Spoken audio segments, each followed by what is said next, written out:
Hey everyone, it's me, Amy, here at Street Life Ministries, and this is my video update for the month of March. If you haven't been getting any emails from me, it's because we've been really busy, and we've actually decided to do video updates every other month. So you'll be getting another one from me in May. But just a quick update of some things that are happening in my life right now.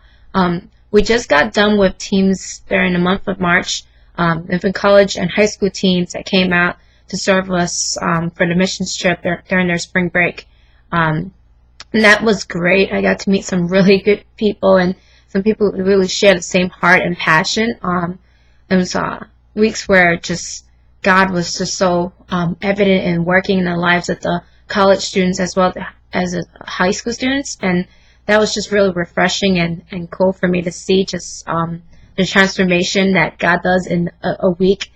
With us serving together and them just diving head on into missions and working out on the streets and meeting the different people of New York. Right now, with school, I am taking 6 classes in the midst of midterms. Most of my midterms are papers, so if you can, please pray for me because I've been writing nonstop. But it's a joy. I'm learning to balance my time a little bit more. It's been pretty rough, but at the same time, I learned my lesson. Don't ever take 6 classes. Anyway, but thank you for your prayers there. And just a quick testimony that I want to share on the streets.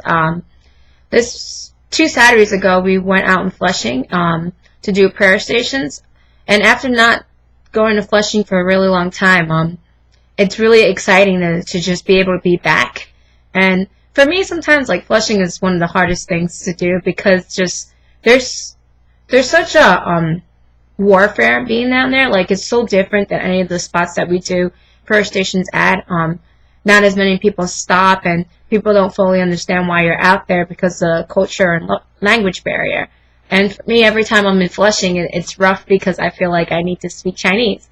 Anyway, that morning, I was really asking God to really give me a heart for the people that I'm serving and a love for them because I can get so caught up in just really feeling like there's all these expectations and I need to speak Chinese and I feel really inadequate there. But something really cool that happened was as we were just standing there and I was just praying to God that would bring people, a Chinese lady stopped by at the prayer station to see if she can get some like prayer booklets and anything. So I gave her a Gospel of John that we had, which is Chinese and English. And then I just asked if I could pray for her. And she said yes.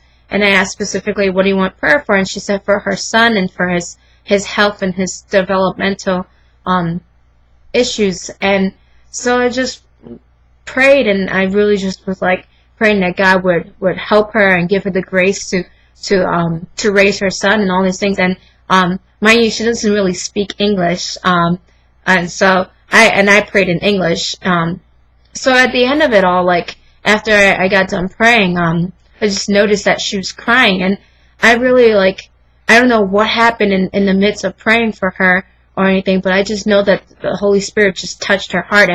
And through that experience, like God gave me like a greater heart for Chinese people, which is quite funny because I know I'm Chinese, but it's like you can get so familiar with your culture and stuff, and just feel like because I'm a part of this culture, I'm just there, and that's how I feel sometimes when I go do prayer stations in Flushing. That I'm there and I'm doing this, but I needed God to really open my eyes and see that He had people that He wants for me specifically because of the whole privilege and honor I have of speaking Chinese, and the willingness to do it. That He was gonna bring people there that needed His love and His touch, and that whole thing opened my eyes, and I'm really in my heart I'm longing to be able to share the gospel in Chinese more, even though at this moment I don't really have that much time to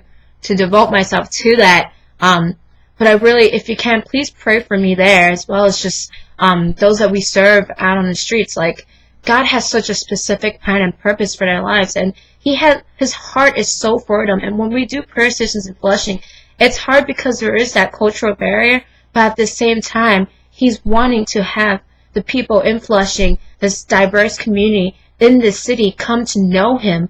And I know that part of what we do out there is laboring for that to be brought forth in this city. So it's just really that whole thing touched my heart and really is growing in me a little bit more.